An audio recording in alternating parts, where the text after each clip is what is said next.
Every day, in print, on air and across our social feeds, we hear reports from our courts. But these are not just stories. These reports ensure what is happening in our courts is brought home to society at large. Court reporting is the cornerstone of transparency in our justice system. Welcome to the second series of the Irish Courts podcast. In this episode, we ask, why does court reporting matter so much? How has it changed? And why is it a constitutional imperative?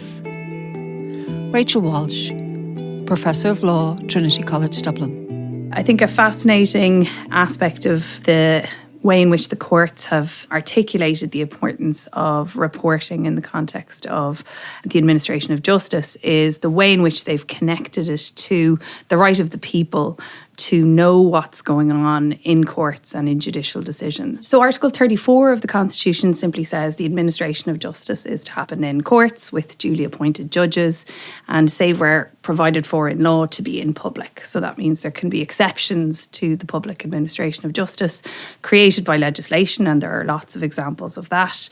And the courts have said that they have some power to make exceptions themselves on a case-by-case basis if necessary, but that's very limited, the use of that power. And the courts have essentially said that media reporting is almost a substitute for people being in the courtroom. So the courts have identified a really critical role for media reporting as almost a proxy for everybody's individual ability to sit in court and see what's going on. So that makes it really fundamental to that core objective of having the administration of justice in public. Because the courts are the people's courts. A lot of people often ask me, can I go into that court? Mary Carolan, Legal Affairs Correspondent with the Irish Times. I always reply, of course they can. They are your courts. I'm very strongly of the view that transparency in the administration of justice is absolutely fundamental to democracy. Carol Coulter, Director of the Child Law Project. The laws that politicians pass in the name of citizens, the ultimate place to get tested is in the courts. And if we don't see how that is functioning, how do we know that the right kinds of laws are being passed and that they may perhaps need to be modified or changed or amended? Because that is the ultimate test of those laws. Therefore, I think transparency in the court system and in the administration of justice is a very essential part of the jigsaw of democracy. Court reporting is important in the open administration of justice, which is of high constitutional value. But what sets a court reporter apart?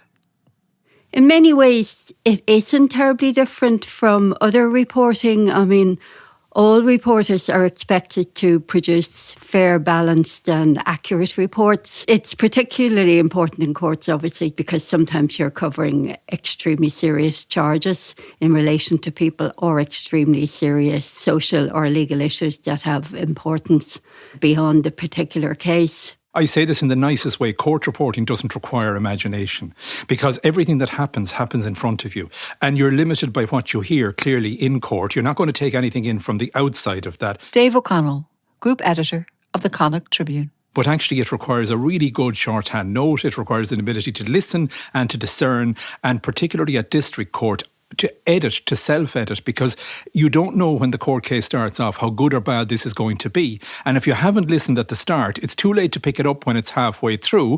And conversely, you might be listening very intently at the start and find this isn't going to make it at all. But a good court reporter is worth their weight in gold.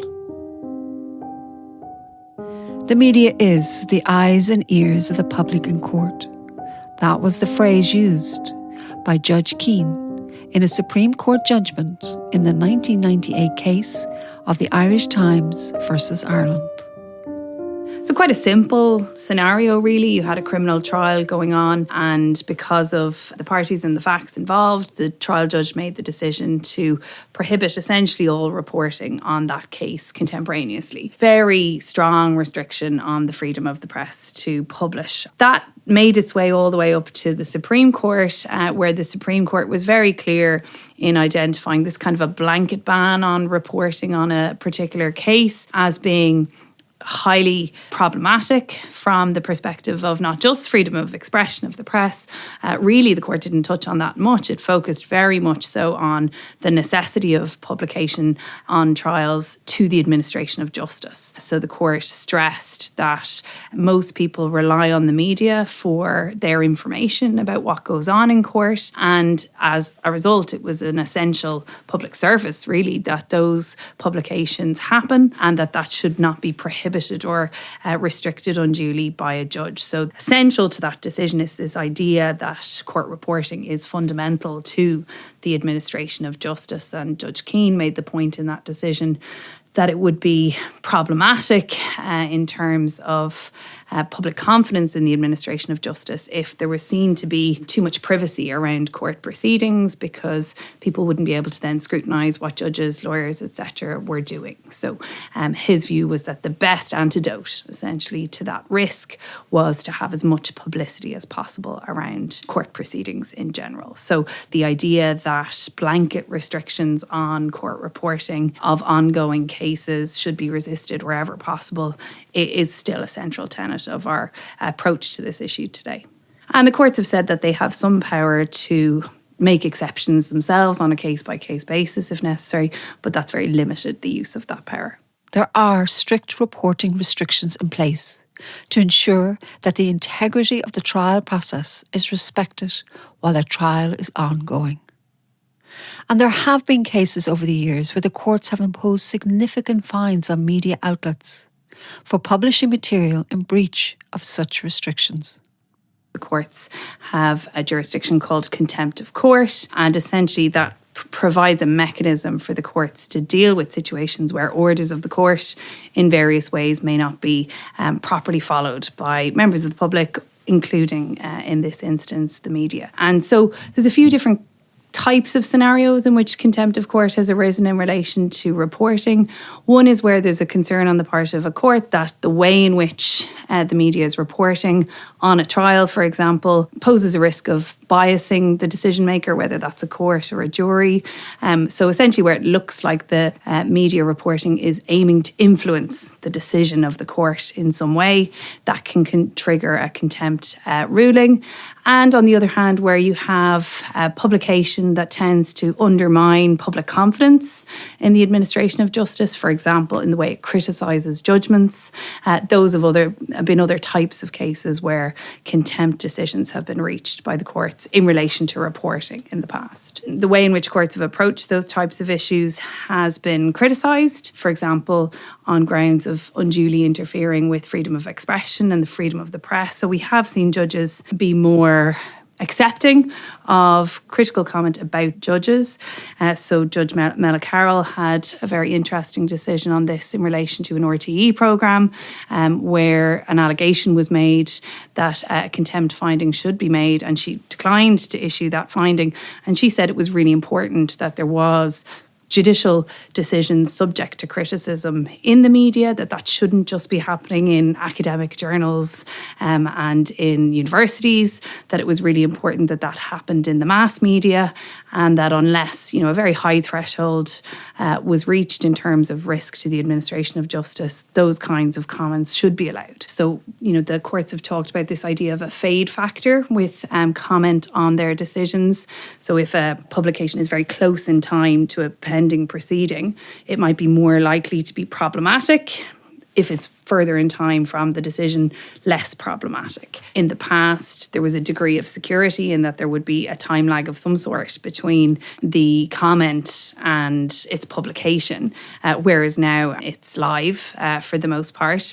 It's out there before anybody can react in terms of a judicial decision. So I think probably what we're going to see becoming more and more important is a point that the courts have always made, which is that where possible, comments should be allowed and judges should deal with the fallout, if you like, from those comments through, for example, giving careful directions to a jury and advising them about what they should and should not take into account. And there was a decision of Judge O'Donnell before he was Chief Justice a few years ago. There made the point that where possible, a court should look at every measure other than restricting the publicity of a decision to try and deal with these problems. So that might be maybe removing the names of parties from a decision if there's a privacy concern. So are there smaller steps that can be taken that respect the freedom of the press to report on proceedings, but that can deal with some of these other concerns around privacy, for example? Yeah, and I suspect that's where the focus will be, because the flow of information is so large and so quick that it'll be trying to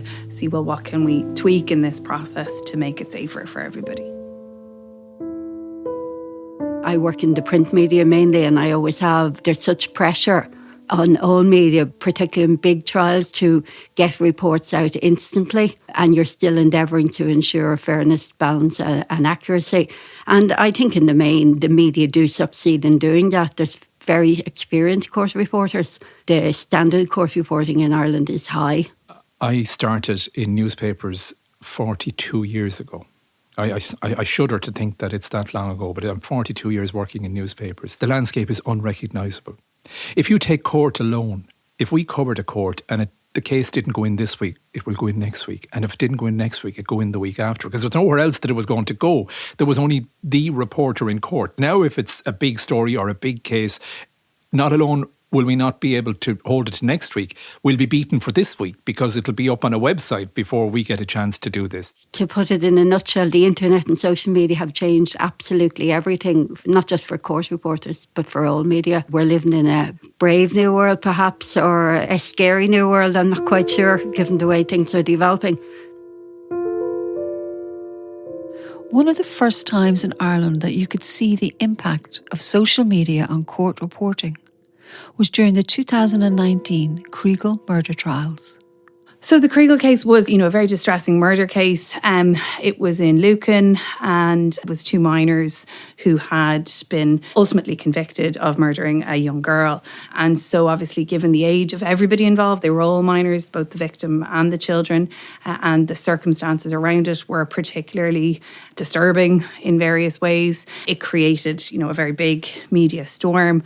And I think, more than most murder trials in recent years, a lot of social media activity. So that would have been one of the first cases post the real rise of social media. So there was a number of issues in the context of that trial that raised these kinds of questions. So there was a lot of social media reporting that tended to identify the individuals who were being accused of the crime in that case. That's precluded by legislation. So identifying minors is one of those exceptions that's clearly made in statute. So that went through the courts for quite a period of time, because there had been social media identification of the people ultimately convicted of the crime, and there was prosecutions taken against those individuals. And an interesting debate arose over whether the legislation protected those convicted of the crime against identification right the way through their lives, or simply when they were minors. And the Supreme Court just decided this year that the protection of people who commit a crime when they're minor against being identified endures throughout their lives. So that protection, the anonymity guarantee, doesn't end when you're 18, and they can't be retrospectively identified, if you like, at that point. It endures throughout their lifetime. Another issue that arose in the context of that trial comes back to the Irish Times in Ireland case. The initial response of Judge Paul Anthony McDermott in that trial was to say that there should be no reporting on the case, given how contentious and emotive the issues in that trial were. And quite quickly, that order changed to a restriction just on one media outlet reporting on the case, due to the concern about sensational reporting in particular. So you can see again there the influence of that Irish Times in Ireland case right up to more recent trials in precluding those blanket decisions about restrictions on reporting.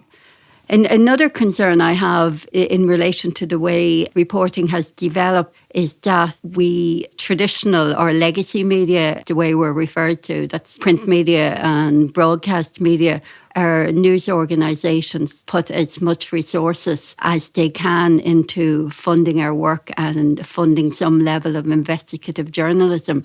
But obviously, all the traditional news organisations have been hit by the growth of online platforms, who often use a lot of our material and they don't pay for it. And that is a huge problem confronting media.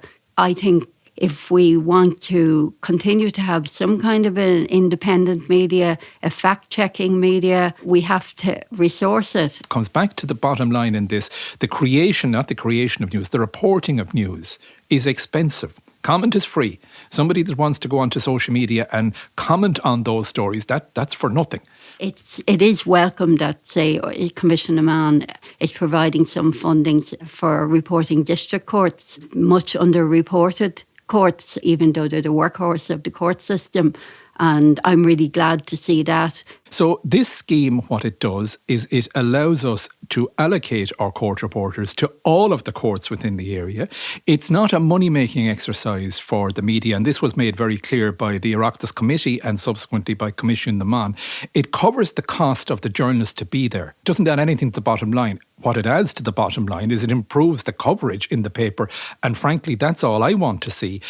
All of the court that is supplied under this court reporting scheme is then subsequently put onto a central portal. So if you don't read the Connacht Tribune or the Nenagh Guardian or the Donegal Democrat, that's fine. A week after this court is covered, Commissioner Mann has a central portal where all of that court that they have paid for, the taxpayer has paid for, is available to read for free. It is about, again, showing, in this case, the judicial system at work, and they are the pillars of our society, just that they're expensive to report on. We do it for all of those reasons, but we also do it for the reason that it's a good read, they're good stories, and there's no point in me suggesting otherwise. We do it because it's not entertainment, it's fact. There's meat and drink in it. But we're very often the only media at district court level. In the food chain, the media food chain, there's nobody lower down than us, and I'm very proud that that's where we are. We don't have anybody else that we can feed off. We either fill our pages with our content or we don't. Court is a very important and essential part of that. Most weeks, not every week, in our Connacht Tribune. So it would be a norm that we would have 4 solid pages of court. But they're not big stories, but they are very important stories. But actually, it is seeing the wheels of justice in action, even if that's a subliminal thing. But you see that there is a consequence. And I know from members of the judiciary, and particularly of the Gardaí, that if we don't turn up in court on a day because we have limited resources, you'll very often get a phone call to say, well, you missed a really good one today, and why weren't you there? Because this is how they see justice being done. And quite genuinely, sometimes the biggest penalty that somebody will pay is having their name and address appear in the local newspaper. The sad part of that is that it also has an effect on their family who didn't do anything. I'll tell you a story. There was a legendary editor of the Tuam Herald called Jarlath Burke. And many years ago, Jarlath was done for speeding. But Jarlath put a massive headline on it in the paper and gave it more coverage than it ever deserved. And people wondered why. Jarlath got it framed and put it up on the wall behind his desk, so that when somebody came into him and said, Jarlath, any chance you'd keep that out of the paper? He would turn around and point and say, do you see that? That was me. I was in the paper. Why would I keep you out? Because it is, again, through reporting in the paper, that the greatest penalty sometimes is paid on all of this. I see the role of a local newspaper, even more than a national newspaper, of holding authority to account, but also to see democracy in action, to see the judiciary in action, to see the state function, and that's what we do. It's a job that has changed utterly over the past few decades. When I started reporting courts more than 30 years ago, you took notes in the notebook. Written judgments often were not available. Say a really important judgment of a 7-judge court, and each individual judge would read out their judgments. They might run to 100 pages, and you sat through all that and then you had to write it up. So I don't miss those days. Many judges now tend to hand down their judgments without reading them out, which saves a lot of court time. It means they're able to hear more cases, and it's very useful to have the written document, obviously. Judges are much more aware of the importance of transparency, of the importance of access to the courts for media, of access to documents. And that situation has improved. It was a lot tougher in the past. I have to say, kind of my experience with most lawyers over the years is that they have been helpful where they can be. Obviously, their first duty is to their client. A lot of lawyers have a sense that this material is in the public domain and it should be made available. So I'm grateful for that, because without that support from lawyers, the judiciary and some excellent court registers and public servants, it would have been really almost impossible to do the job. In the interest of proper administration of justice, strict limits on what can be reported are essential.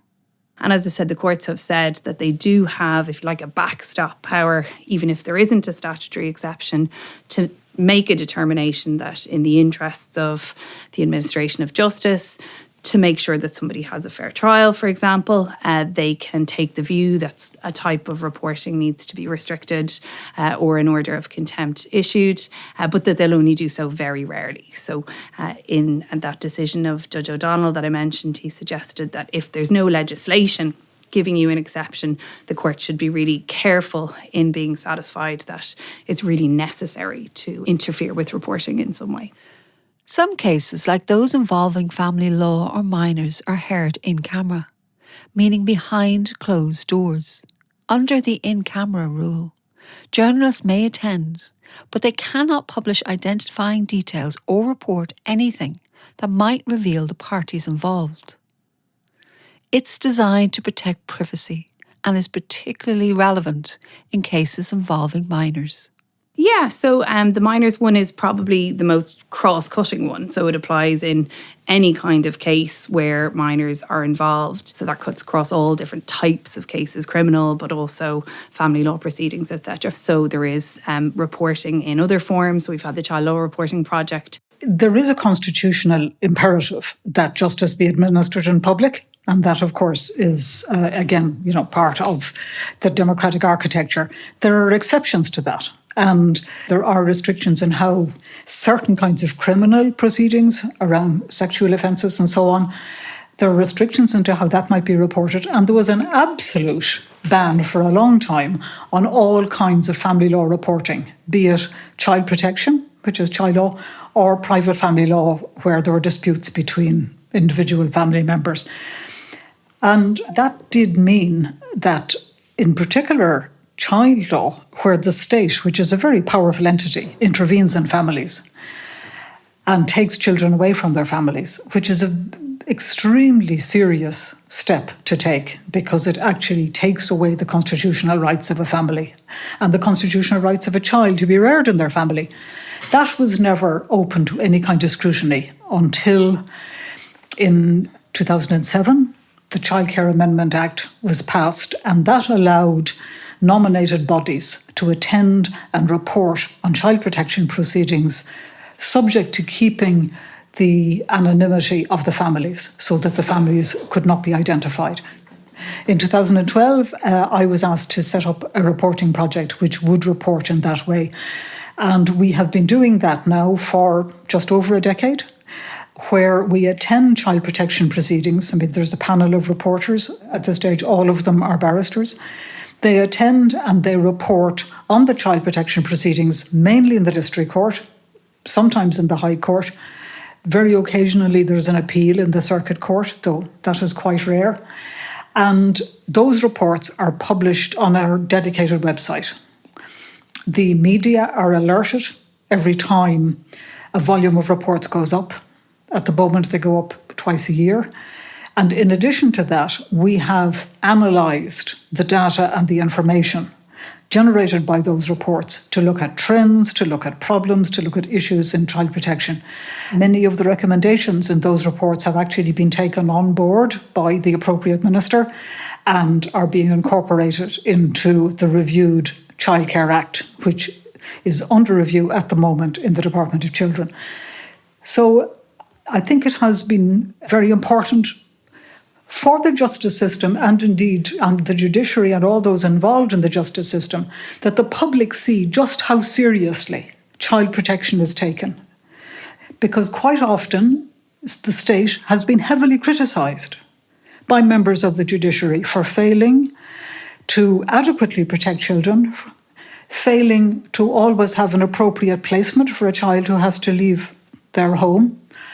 And I think it is important from the point of view of having confidence in the administration of justice, that is revealed. And it's also very important for policy makers, politicians, civil servants, to know where there is inadequacies in the system. And even judges themselves, I mean, they have said to me, as I have gone around the country talking to different judges, until our project began doing reports, a judge in Donegal had no idea how the Child Care Act was being implemented and interpreted by a judge in Cork or in Dublin, because there was no publication, there was no information getting out as to what exactly the Child Care Act meant in practice. A similar framework is now being developed by the Department of Justice for family law, an area where restrictions has limited reporting. Now, the one area, and Carolan has done a lot of this, is domestic violence, and that has been reported by the media. However, cases involving divorces, separations, custody and disputes over custody and access and maintenance, all of those things, in theory, can be reported due to a 2013 Act, which was introduced to allow the media to attend. But the restrictions are so all-embracing that actually it makes it impossible for the media to do it. So that's why I think why the Department of Justice are themselves going to embark on a reporting project, because they want to get the kind of data as to what is happening in the family courts that we have been able to produce out of the child protection courts. And it is very important that we know the extent to which family homes have to be sold following separation or divorce, the extent to which children stay with one parent or the other, or their care is divided, or whatever that might be. So in order to have proper social policy, we need to know actually how our laws play out in practice.